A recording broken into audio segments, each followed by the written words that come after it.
옛날 옛적 인터넷이라는 방대한 정보의 바닷속에서 사람들이 건강 정보를 찾기 위해 분주히 돌아다니던 시절이 있었다. 건강 정보를 얻기 위해 병원에 가거나 도서관에서 책을 뒤적이던 오늘날이 있었다면 이러한 정보는 의사, 약사와 같은 전문가에게서만 얻을 수 있는 귀한 것이었다. 그러나 인터넷의 등장으로 건강 정보는 이제 클릭 몇 번으로 누구나 쉽게 접근할 수 있는 것이 되었다. 이러다 보니 정보의 홍수 속에서 어떤 정보가 믿을 만한지 어떤 정보가 그렇지 않은지 판단하는 것이 점점 어려워졌다. 많은 사람들이 인터넷에서 잘못된 건강 정보를 접하고 혼란에 빠지기 시작했다. 어느 날 건강에 대해 관심이 많았던 한 젊은이는 인터넷 건강 정보의 신뢰성을 평가하는 법을 배우기로 결심했다. 그는 가장 먼저 인터넷에 떠도는 정보를 수집하고 분석하는 정보 수집가의 역할을 맡았다.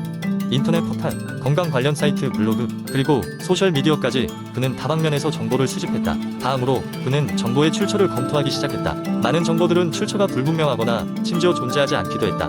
그는 신뢰할 수 있는 정보란 전문기관에서 발행한 것, 공식적인 면허를 가진 전문가가 작성한 것이라고 판단했다.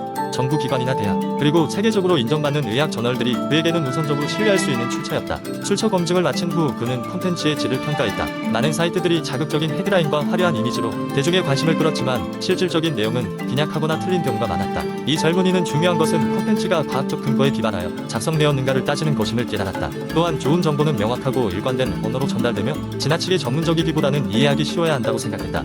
또한 그는 다른 사용자들의 리뷰와 평가를 판단 기준으로 삼았다. 다른 사람들이 이 정보를 신뢰할 수 있는지, 정보를 바탕으로 실제로 건강 개선을 경험했는지를 검토했다. 그러한 데이터들은 정보의 유효성을 평가하는 또 다른 지표가 되었고, 대중이 정보를 어떻게 받아들이고 있는지를 파악할 수 있는 중요한 자료가 되었다. 마지막으로 그는 최신 정보를 유지하는 것도 중요하다는 결론을 내렸다. 의학 및 과학 분야는 항상 진화하고 발전하고 있기 때문에 최신 연구와 발견을 지속적으로 반영하는 정보가 더욱 신뢰할 수 있었다. 이와 같은 과정을 거쳐 그는 인터넷에 떠도는 수많은 건강 정보 중에서 무엇이 신뢰할 수 있는 것인지 판단할 수 있는 능력을 길렀다. 그는 자신의 지식을 바탕으로 타인에게 올바른 정보를 전달했고 많은 사람들이 그의 도움으로 올바른 건강 정보를 접할 수 있게 되었다. 그는 인터넷 정보의 바닷속에서도 올바른 나침반만 있다면 길을 찾을 수 있다는 사실을 스스로 체득했고 이러한 이야기를 널리 알리기로 마음먹었다.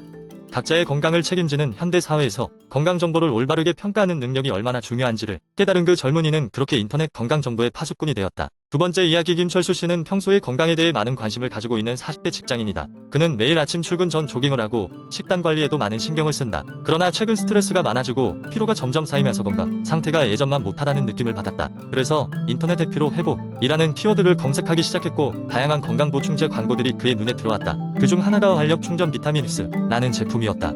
광고에서는 이 보충제가 하루만 섭취해도 피로가 말끔하게 해소되고 에너지가 넘쳐난다고 주장했다. 심지어 수많은 유명인들이 나온 텔레비전 광고와 후기 기사도 있었다. 당장이라도 극적인 변화를 기대할 수 있다는 그 금세 표정 변화하는 모델들의 얼굴이 철수 씨의 마음을 사로잡았다. 그는 제품 웹사이트에 들어가 더 많은 정보를 알아보았다. 리뷰 섹션에는 이것 덕분에 출근할 때 피곤함을 느끼지 않아요.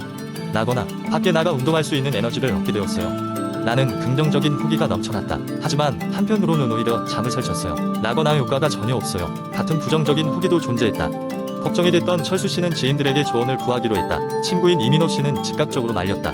광고는 언제나 과장된 면이 있지. 그리고 이런 건강 보충제들은 누군가에게 효과가 있을 수도 있지만 모두에게 그러하진 않아. 라며 조심스럽게 접근할 필요가 있다고 충고했다. 반면 또 다른 친구인 송수진 씨는 자신도 피로가 심할 때 비타민제를 복용했고 개인적으로 도움이 되었다고 전해주었다. 결국 철수 씨는 결정을 내리고 싶었다. 그는 자세히 제품 정보를 읽어보고 성분에 대해서도 공부를 했다.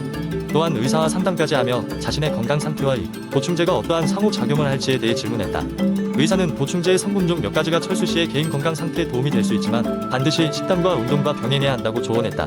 결국 철수 씨는 보충제를 구입하고 섭취하기로 결정했다. 사용한 첫 주는 별다른 변화가 없었지만 몇 주가 지나자 조금씩 피로가 회복되는 느낌을 받았다. 그러나 그것이 보충제의 효과인지 아니면 의사의 조언대로 식단과 운동을 병행한 효과인지 확신할 수는 없었다. 이 경험을 통해 철수 씨는 인터넷에서 본 광고와 정보를 맹신하기보다는 주의 깊게 정보를 분석하고 자신에게 맞는 선택을 하는 것이 중요하다는 것을 깨달았다. 또한 모든 제품이 모든 사람에게 동일하게 작용하지 않기 때문에 건강 보충제에 대한 기대를 조절하고 스스로의 건강을 종합적으로 관리하는 것이 중요하다고 생각했다. 이렇게 철수 씨는 건강에 대한 새로운 접근법을 갖게 되었고 그의 건강 상태는 점점 더 좋아졌다.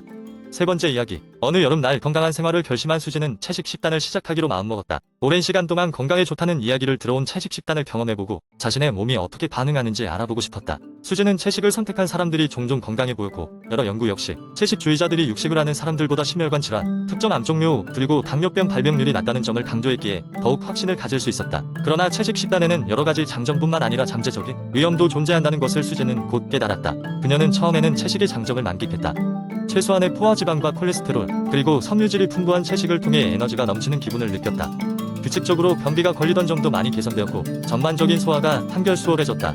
체중도 천천히 줄어들며 좀 더 날씬하고 가벼운 몸을 가질 수 있게 되었다. 그러나 시간이 지나면서 수지는 몇 가지 문제에 직면했다. 식단에서 고기와 유제품을 배제한 결과 비타민 B12, 철분, 그리고 오메가-3 지방산 같은 필수 영양소의 결핍을 느끼기 시작했다. 무기력함과 피로가 쉽게 찾아왔고 집중력이 떨어지며 머리가 무겁다는 느낌을 종종 받았다. 인터넷에서 정보를 찾아보고 비타민 보충제를 복용하기 시작했지만 문제는 쉽게 해결되지 않았다. 결국 그녀는 전문가의 도움을 받기로 결심했다. 영양사를 찾아간 수지는 그곳에서 맞춤형 식단 계획을 추천받았다. 영양사는 채식을 유지하면서도 필요한 영양소를 충분히 섭취할 수 있는 방법을 제시해 주었다. 대체육이나 두부, 템페와 같은 콩 단백질, 그리고 아마씨, 치아씨드 같은 오메가-3이 풍부한 식품의 중요성을 강조했으며 비타민, B12 보충제를 꾸준히 복용해야 한다고 조언했다. 수지는 이러한 조언을 바탕으로 식단을 조정하기 시작했다.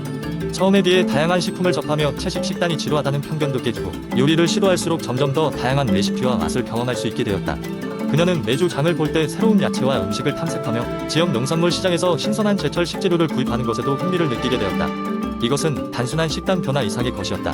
식재료와 환경에 대한 새로운 관점을 얻게 되었고 그녀의 라이프 스타일은 좀 더 윤택해졌다. 이렇게 균형 잡힌 채식 식단을 유지하게 되면서 수지는 비타민과 미네랄 수준을 적절하게 유지할 수 있게 되었으며 체력도 좋아져서 각종 운동을 겸하며 더욱 건강한 생활을 지속할 수 있었다. 무엇보다 그녀는 자신의 선택에 대해 자부심을 느끼며 주변 사람들에게도 직접 경험한 채식의 장단점과 이를 어떻게 극복할 수 있었는지를 공유할 수 있었다. 이 길고도 유익한 여정을 통해 수지는 채식 식단이 단순히 건강 문제뿐만 아니라 환경과 윤리에 대한 고민을 동반하는 깊이 있는 선택임을 깨닫게 되었다. 이제 채식 식단은 그녀의 삶의 중요한 부분이 되었고 그 전에는 그녀에게 많은 것을 가르쳐 주었다는 사실을 새삼 깨닫게 되었다. 네 번째 이야기. 어느 따뜻한 봄날 아침, 수미는 침대에서 일어나 화창한 햇빛이 비치는 창문을 바라보며 하루를 시작했어요.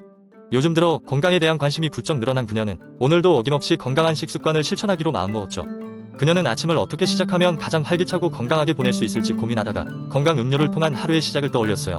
수미는 부엌으로 내려가 스무디를 준비하기 시작했습니다. 첫 번째로 그녀가 선택한 음료는 녹즙이었습니다.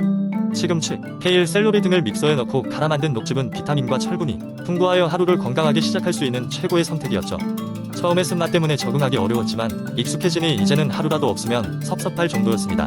그 다음으로 그녀가 준비한 음료는 레몬물이었습니다. 상큼한 레몬즙 몇 방울을 따뜻한 물에 떨어뜨리고 설탕 없이 천연꿀 한 스푼을 넣어 섞으면 최고의 수분 보충제이자 디톡스 음료가 완성됐어요. 빈속에 마시는 레몬물 한 잔은 하루 종일 그녀의 에너지를 충전시키고 신진대사를 활발하게 하는데 큰 도움을 줬어요. 점심엔 요거트 스무디를 즐겼습니다. 수미는 딸기와 바나나, 그리고 소량의 귀리를 넣어 만든 스무디를 유산균이 풍부한 그릭 요거트와 섞어 마셨답니다. 이 음료는 단백질과 섬유질이 풍부하여 먹고 나면 든든함을 느끼게 해주었습니다.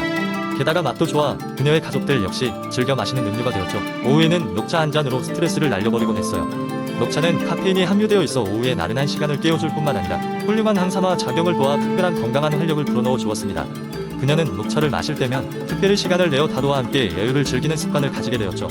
마지막으로 저녁에는 황금우유를 마셨습니다. 강한 가루, 따뜻한 우유에 약간의 계피와 생강을 넣고 조심스럽게 끓여 만든 황금우유는 천연 함염 작용이 있어 하루의 피로를 잊고 심신을 편안하게 해주는 역할을 했어요. 잠들기 전에 이 음료를 마시면 언제나 아침까지 푹 잘 수 있었습니다. 수미는 이 5가지 음료를 매일 꾸준히 마시면서 몸이 점점 건강해지는 것을 느꼈어요. 그리고 자연스럽게 건강한 생활 습관을 유지할 수 있었죠. 그녀는 자신이 느낀 이 좋은 변화를 주변 사람들에게도 전하고 싶어하며 함께 건강해질 것을 권유하게 되었답니다. 결국 건강은 작은 습관에서부터 시작된다는 것을 절실히 깨달은 하루였습니다.